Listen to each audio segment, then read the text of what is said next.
నియంత పాలన జరుగుతుంది అనడానికి ఈరోజు తోట మండలంలో జరిగినటువంటి సంఘటన నిదర్శనం. వారం రోజులుగా మల్లన్న సాగర్లో అదనపు టీఎంసీ కోసం కాల్వల కోసం నీళ్లు తీసుకున్నటువంటి భూములకు సంబంధించిన చెక్కులు వచ్చినాయని సోమవారం నుంచి రోజు ఇగ చెక్కిస్తారు అగ చెక్కిస్తారని రైతులు తహసీల్దార్ కార్యాలయానికి తిరుగుతుంటే వారం రోజుల నుంచి చెక్కులు ఆపి పాపం ఈ పండు టాకుల్లో ఉన్నటువంటి ముసలవ్వలకు వచ్చేటువంటి చివరి పేమెంట్ విషయంలో కూడా రేపేదో ఘనకార్యం సాధించినట్టు సిద్దిపేటలో మంత్రి వచ్చి ఇస్తాడని ఉదయం 11 గంటల నుంచి వస్తే వీళ్ళందరూ ఇక్కడ చెట్ల కింద నిలబడి అవస్థ పడుతుందని తెలిస్తే జిల్లా కలెక్టర్ గారు ఇచ్చినటువంటి బాధ్యత రహితమైనటువంటి సమాధానం. ఒక ఎమ్మెల్యేగా నేను ఫోన్ చేసి అడిగితే మంత్రి గారు రేపు సాయంత్రం ప్రోగ్రాం పెట్టమన్నాడు, వీళ్ళందరూ తీసుకొని సిద్దిపేటకు వస్తే సిద్దిపేటలో చెక్కులు ఇస్తామని, ఇది నాకు సంబంధం లేని వ్యవహారం అని ఒక ఎమ్మెల్యేకి ఒక కలెక్టర్ గారు చెప్పినటువంటి సమాధానం. ఇంతకంటే బాధ్యత రాహిత్యం, ఇంతకంటే నియంతృత్వం, ఇంతకంటే రాక్షస ఆనందం ఇంకొకటి ఉండదు.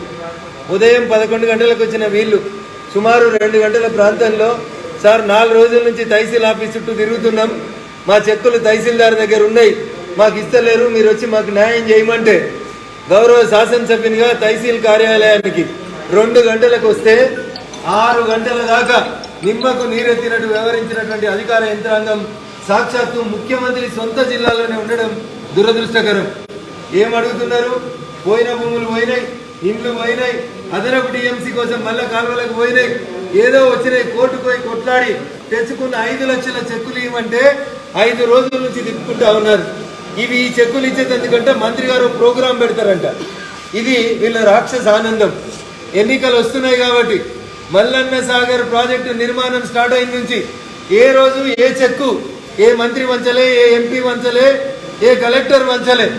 కానీ ఇలా రఘునందన్ రావు వచ్చి కూర్చుంటే కలెక్టర్లు కూడా వచ్చి చెక్కులు వంచి రఘునందన్ రావు వంచిండు, రఘునందన్ రావుకు పేరు రావద్దు అనేటువంటి ఒక చిల్లర ఆలోచన తప్ప ఇంకొకటి లేదు ఈ రాష్ట్ర ప్రభుత్వానికి.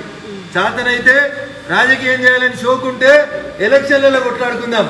ఈ అమాయకులైనటువంటి పేద ప్రజలకు ఇచ్చేటువంటి చెక్కుల విషయం లోపల కూడా నీ నియోజకవర్గం కాదు, నేను ఈ నియోజకవర్గానికి ఎమ్మెల్యేను, నాకు చెప్పకుండా రేపు సాయంత్రం దుబ్బాక నియోజకవర్గం వల్ల సిద్దిపేటకు తీసుకుపోయి ఆడ చెక్కులు వంచుతారంట.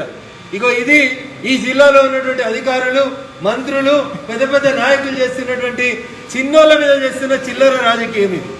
పేద ప్రజలకి గతంలో వాళ్ళ ఇంటికి పోయి తహసీల్దార్ చెక్కులు పంపిణీ చేసినోడు ఈసారి మాత్రం 6 నెలలైతే ఓట్లు వస్తాయి కాబట్టి ఇదేదో మంత్రి ఇచ్చిండని వాళ్ళ ఇంటికి వెళ్ళి ఇచ్చిండనేటువంటి ఒక హంగామా సృష్టించేందుకు ఈ ప్రయత్నం చేసిరు తప్ప ఈ పైసలు ప్రభుత్వం ఇవ్వలేదు. కోర్టులకు పోయి దరఖాస్తులు వేసి కొట్లాడి ఆడ కాంప్రమైజ్కి వచ్చి ప్రభుత్వం తప్పనిసరి పరిస్థితులలో రాజీ పడి ఇచ్చిన ఈ చెక్కుకి 3 నెలల నుంచి మమ్మల్ని తిప్పుతా ఉన్నారు.